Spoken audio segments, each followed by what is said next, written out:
Engine के cylinder में जब एयर फ्यूल का मिक्सचर इस सिलेंडर में आता है तो इसको जरूरत होती है एक चिंगारी की जो इस फ्यूल को जला सके। और यहाँ पर काम होता है स्पार्क प्लग का। यदि स्पार्क प्लग नहीं होगा तो सिलेंडर में आग नहीं जलेगी और पिस्टन पर कोई भी फोर्स नहीं लगेगा, जिसकी वजह से इंजन स्टार्ट ही नहीं होगा। तो स्पार्क प्लग बहुत ही बेहतरीन इंजीनियरिंग को काम में लेकर फ्यूल को इग्नाइट करने का काम करता है। जब स्पार्क प्लग स्पार्क जनरेट करता है तो इसको 15 से 20 हजार वोल्ट की जरूरत होती है और गाड़ी में सिर्फ 12 वोल्ट की बैटरी लगी रहती है। तो इतना वोल्टेज कहां से लाया जाए?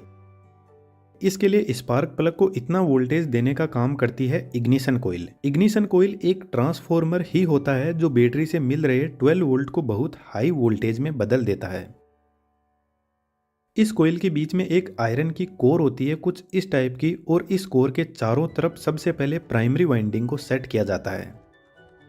प्राइमरी वाइंडिंग में सिर्फ और सिर्फ 200 से 300 टर्न ही होते हैं।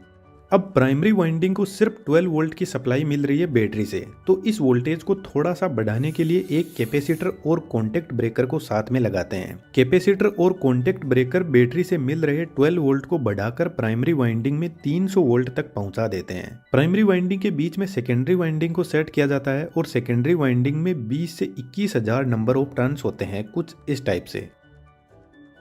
दोस्तों, नंबर ऑफ टर्न से आपको कंफ्यूज नहीं होना है। जब वायर को एक राउंड लगा दिया जाता है तो एक टर्न हो जाता है, दो लगा दिए जाते हैं तो दो टर्न हो जाते हैं। इस तरीके से सेकेंडरी वाइंडिंग में 20 से 21 हजार टर्न होते हैं। और जब हम वाइंडिंग को बनाते हैं उस टाइम इनको फिक्स कर लेते हैं कि कितने टर्न हमें कौन सी वाइंडिंग में लगाने हैं। जब प्राइमरी वाइंडिंग में बैटरी से सप्लाई दी जाती है तो इसके पास में मैग्नेटिक फील्ड जनरेट होगा और magnetic field line secondary winding के पास में भी पहुंचेगी और सेकेंडरी वाइंडिंग में भी करंट फ्लो होने लग जाएगा। जब हमने वेल्डिंग ट्रांसफार्मर के बारे में बात की थी तो इस वीडियो में मैंने इस कैलकुलेशन के बारे में बताया था और हल्का सा मैं फिर से बता रहा हूँ, तो आप इस वीडियो को एक बार जरूर से देखना। एक सिंपल सा फॉर्मूला होता है जिसमें प्राइमरी वाइंडिंग में नंबर ऑफ टर्न्स है 300, यही N1 है, और सेकेंडरी वाइंडिंग में नंबर ऑफ टर्न्स है 21,000, यही N2 है। प्राइमरी वाइंडिंग का वोल्टेज V1 300 वोल्ट है और सेकेंडरी वाइंडिंग में वोल्टेज हमें निकालना है। सिंपल सी कैलकुलेशन करने पर हमें वोल्टेज मिल जाएगा 21,000 वोल्ट। इस तरीके से इग्निशन कोयल बैटरी से 12 वोल्ट को लेकर 21,000 वोल्ट तक बढ़ा देती है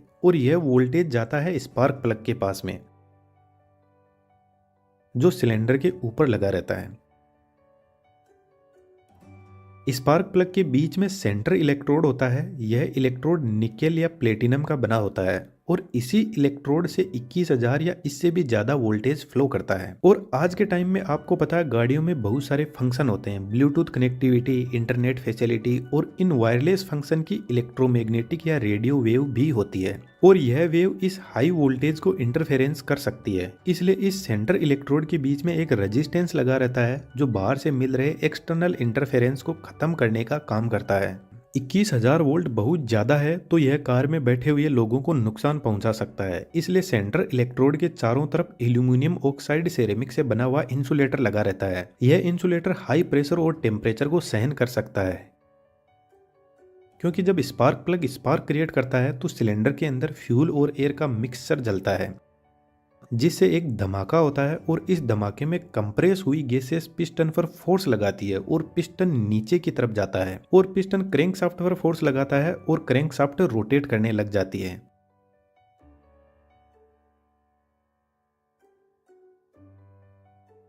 तो जब सिलेंडर में धमाका होता है तो ये फोर्स स्पार्क प्लग पर भी लगता है और कहीं से सिलेंडर में गैस लीक ना हो जाए, इसलिए इंसुलेटर हाई प्रेशर और टेम्परेचर को सहन कर सके, ऐसी प्रॉपर्टीज इसको दी जाती है। इंसुलेटर के चारों तरफ ग्राउंड इलेक्ट्रोड लगा रहता है जो लोहे का बना होता है और ग्राउंड इलेक्ट्रोड के चारों तरफ थ्रेड्स भी बने रहते हैं जो सिलेंडर के ऊपर स्पार्क प्लग को टाइट करने में काम आते हैं।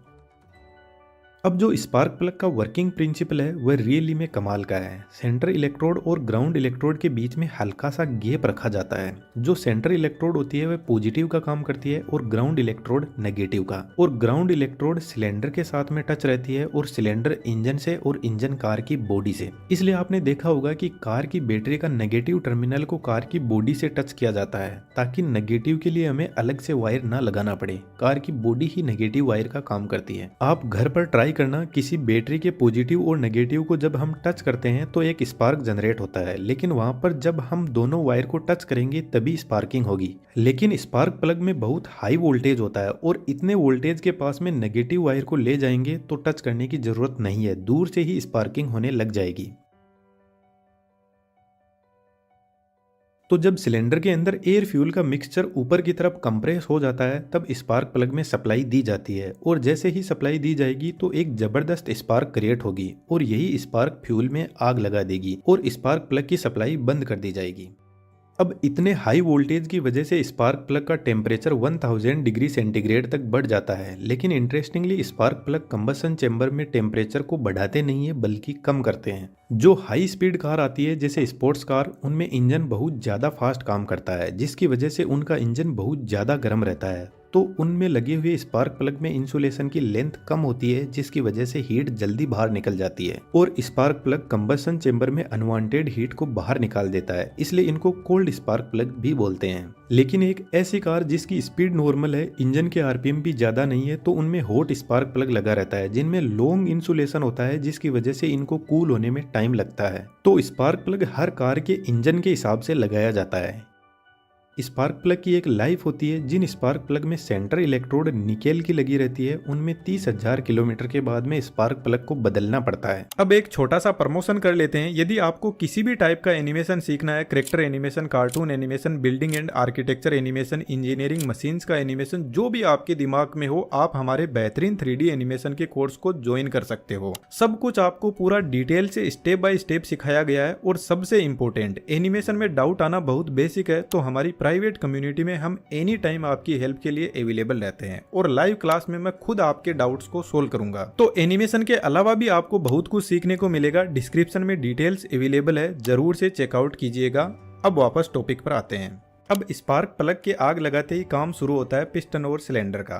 इस पिस्टन वाले सिलेंडर को सही से देखो, इसमें ऊपर की तरफ वाल लगे हुए हैं। इधर वाले वाल से फ्यूल अंदर आता है और इधर वाले वाल से फ्यूल जब जल जाता है तो बाहर निकल जाता है। अब जो 4 स्ट्रोक इंजन होता है उसका कंसेप्ट भी यहीं से निकल कर आता है। जब पिस्टन ऊपर से नीचे आता है तो यह होता है फर्स्ट स्ट्रोक, और इस स्ट्रोक में यह जो इनटेक वाल है यह ओपन हो जाता है और इसमें से एयर और फ्यूल मिक्स्ड फॉर्म में नीचे आता है। क्योंकि यह जो पिस्टन का सिलेंडर है इसमें एकदम वैक्यूम होता है, तो यह पिस्टन जब नीचे जाता है तो ऊपर से एयर फ्यूल मिक्सचर को सक करता है। तो यहाँ पर कंप्लीट होता है पहला स्ट्रोक। दूसरे स्ट्रोक में जब पिस्टन वापस ऊपर जाता है तो इनटेक वाल बंद हो जाता है और इसमें जितना भी फ्यूल मिक्सचर था उसको कंप्रेस करने लग जाता है। पिस्टन के ऊपर की तरफ यहाँ पर इस मिक्सचर को फुल कंप्रेस कर देता है। अब आता है थर्ड स्ट्रोक। जब एयर फ्यूल कंप्रेस हो जाता है तो इसका प्रेशर और टेम्परेचर दोनों बढ़ जाता है। तो अभी अपन ने जिस स्पार्क प्लग की बात की थी वह इस मिक्सर में आग लगा देगा, और जैसे ही इसमें आग लगेगी तो हाई प्रेशर और टेम्परेचर पर यहाँ पर गैसेस एक्सपेंड करने लगेगी, जिससे इस पिस्टन के ऊपर फोर्स लगेगा और पिस्टन नीचे की तरफ जाएगा बहुत पावर के साथ में। तो इस स्ट्रोक को हम पावर स्ट्रोक भी बोलते हैं, जिसमें फ्यूल की पावर पिस्टन पर लग रही है।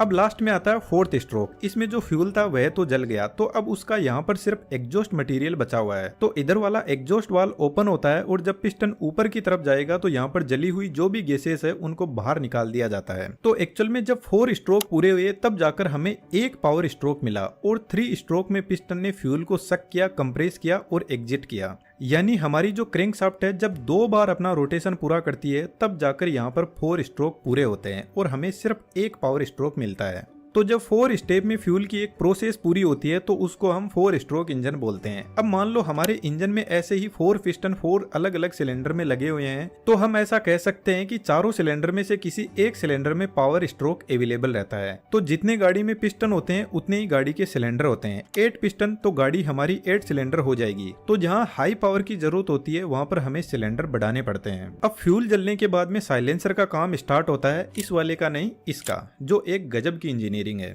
सिलेंडर के ऊपर आप देखोगे 2 वाल लगे रहते हैं। एक वाल से एयर और फ्यूल का मिक्सचर अंदर आता है, इस वाल को इनटेक वाल बोलते हैं। और जब फ्यूल बर्न हो जाता है तो एग्जॉस्ट वाल ओपन होता है और जो भी जली हुई गैसेस है उनको बाहर निकाल दिया जाता है, और यह गैस जाती है साइलेंसर के पास में। जब यह गैस सिलेंडर से बाहर निकलती है तो इसका टेम्परेचर बहुत ज्यादा हाई होता है, 800 डिग्री सेंटीग्रेड, और ऊपर से इस गैस में बहुत सारी हार्मफुल गैसेस भी होती है। जब स्पार्क प्लग फ्यूल को जलाता है तो सिलेंडर के अंदर एक धमाका होता है जिसकी वजह से नॉइस भी बहुत ज़्यादा होती है, तो साइलेंसर नॉइस को भी कंट्रोल करता है। सिलेंडर से निकलने के बाद गैस इन पाइप से होते हुए सबसे पहले कैटालिटिक कन्वर्टर के पास में पहुंचती है। इसको शॉर्ट में कैट भी बोलते हैं। लेकिन कैट से पहले एक बहुत इंपॉर्टेंट सेंसर लगा रहता है जिसका नाम है ऑक्सीजन सेंसर। यह सेंसर एग्जॉस्ट गैस में ऑक्सीजन लेवल को मेजर करता है और इस इंफॉर्मेशन को गाड़ी का जो कंप्यूटर है जिसको ECU बोलते हैं उसको देता है, और ECU इनटेक वाल्व से जो एयर और फ्यूल का मिक्सचर आ रहा है उसको कंट्रोल करता है। कई बार होता है कि सिलेंडर के अंदर फ्यूल सही से नहीं जल पाता है और गाड़ी से फिर काला धुआं बाहर निकलता है, तो ऑक्सीजन सेंसर ECU को बताता है कि फ्यूल सही से नहीं जल रहा है क्योंकि ऑक्सीजन प्रॉपर सप्लाई नहीं हो रही है सिलेंडर के अंदर। तो ECU फिर ऑक्सीजन की सप्लाई बढ़ाता है और ऑक्सीजन के साथ में फ्यूल का मिक्सचर थोड़ा कम कर देता है।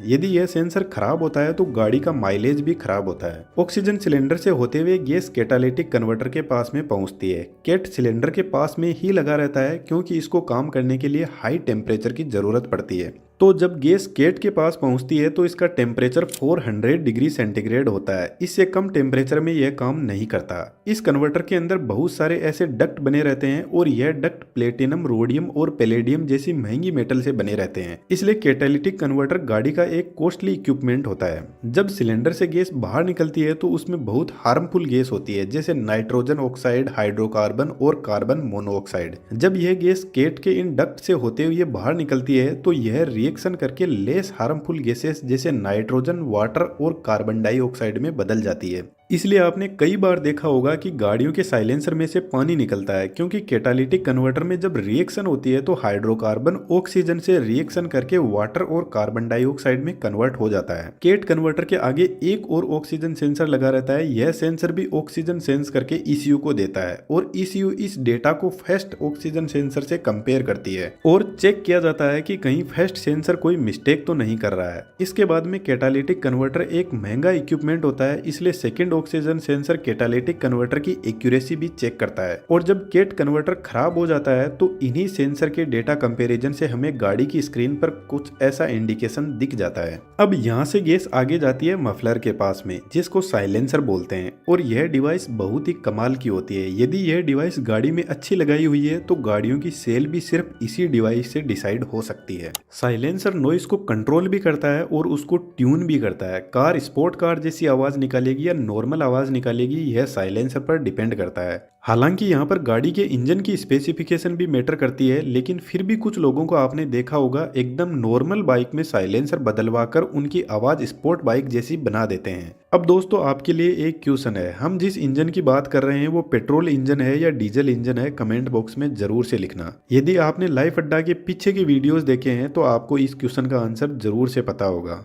साइलेंसर के अंदर अलग अलग चेंबर बने रहते हैं जिनको बेफल्स बोलते हैं। यहाँ पर एक बहुत इंपॉर्टेंट कंसेप्ट आने वाला है, ध्यान से सुनना। साइलेंसर के पास में गैस भी आ रही है और नॉइस भी आ रही है, और साइलेंसर को गैस के साथ में कोई छेड़छाड़ नहीं करनी है, बस इसकी नॉइस को रिड्यूस करना है। तो जब गैस साइलेंसर के अंदर एंटर होती है तो अंदर की तरफ आप इस चेंबर में देखोगे कि इस पाइप के चारों तरफ होल्स बने रहते हैं, और इन होल का पर्पज एक ही है, गैस सीधी आगे पास हो जाए और नॉइस इन होल से निकलकर दोनों बेफल्स के अंदर फंस जाए। चलो थोड़ा इसको सिंपल करते हैं। इस पाइप से होते हुए गैस और साउंड वेव इस चेंबर में पहुंचती है। गैस सीधे आगे निकल जाएगी कुछ ऐसे, और साउंड वेव दोनों तरफ बेफल्स की दीवारों से टकराएगी, कभी इधर से कभी उधर से, कुछ इस तरीके से। तो सबसे पहले तो यह कुछ अपनी एनर्जी लॉस करेगी क्योंकि साउंड वेव सिर्फ एक वाइब्रेशन होता है, और यह वाइब्रेशन जब साइलेंसर की दीवारों से टकराएगी तो इनमें ट्रांसफर हो जाता है। तो आपने देखा होगा कि गाड़ी का साइलेंसर बहुत ज्यादा वाइब्रेट भी करता है साउंड वेव की वजह से, और असल में साउंड वेव कैसे जनरेट होती है इस वीडियो से आप समझ सकते हो।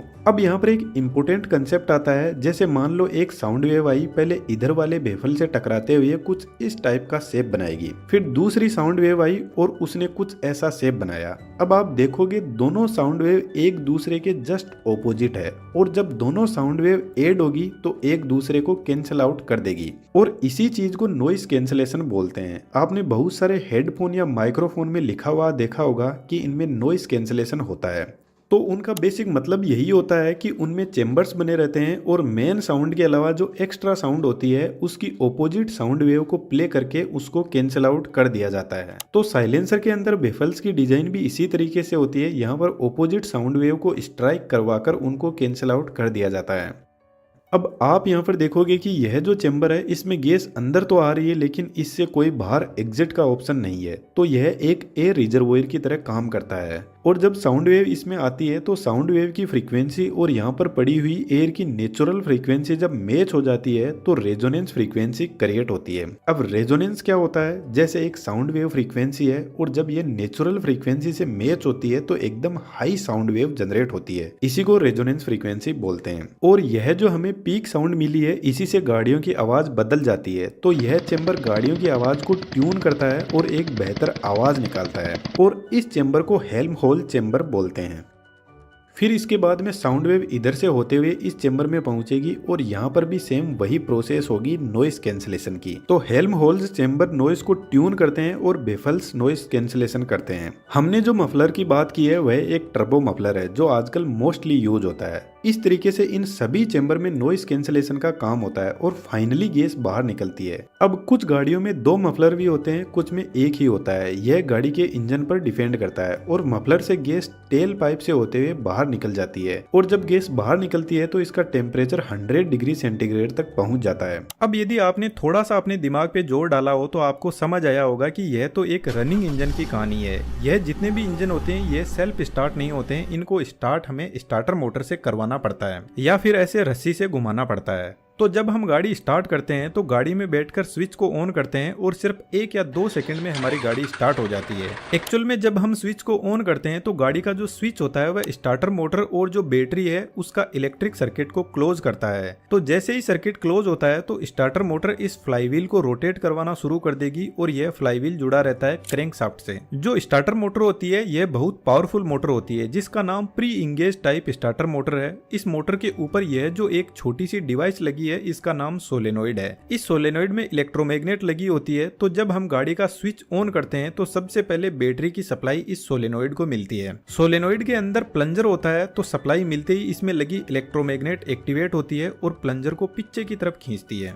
और जैसे ही प्लंजर पीछे आता है तो पीछे से इस स्विच को क्लोज कर देता है और जैसे ही स्विच क्लोज होता है तो मोटर घूमना शुरू कर देती है। अब यहाँ पे आपके दिमाग में एक क्वेश्चन और आया होगा कि इस मोटर को डायरेक्ट क्यों नहीं घुमाया जाता, इस सोलेनोइड को बीच में क्यों काम में लिया जाता है। वह इसलिए क्योंकि जब यह मोटर इंजन को रोटेट करवाती है तो इसको बहुत ज्यादा टॉर्क की जरूरत पड़ती है, इसलिए इस मोटर को ज्यादा करंट चाहिए होता है, तो बीच में हम सोलेनोइड यूज करते हैं और सोलेनोइड बहुत कम करंट से ही एक्टिवेट हो जाता है। दूसरा इसका रीजन यह भी है कि यदि हेवी करंट कार के स्विच से फ्लो होगा तो हमें बहुत थिक वायर की जरूरत पड़ेगी, बैटरी से स्विच के लिए और स्विच से मोटर के लिए, और इतने करंट को एक्सेप्ट कर सके इसलिए हमें एक बहुत बड़ा स्विच बनाना होगा और यह मैकेनिकली पॉसिबल नहीं है, इसलिए सोलेनोइड को काम में लिया जाता है। जब यह मोटर इंजन को स्टार्ट कर देती है तो यह बंद हो जाती है और अपना कनेक्शन इस फ्लाईव्हील से दूर कर लेती है। जब यह प्लंजर पीछे की तरफ जाता है तो आगे से जो मोटर का गियर है उसको फ्लाईव्हील से कनेक्ट कर देता है और जैसे ही हम स्विच को छोड़ते हैं गाड़ी स्टार्ट होने के बाद तो यह प्लंजर वापस अपनी नॉर्मल पोजीशन में आ जाता है और गियर को फ्लाईव्हील से हटा लेता है।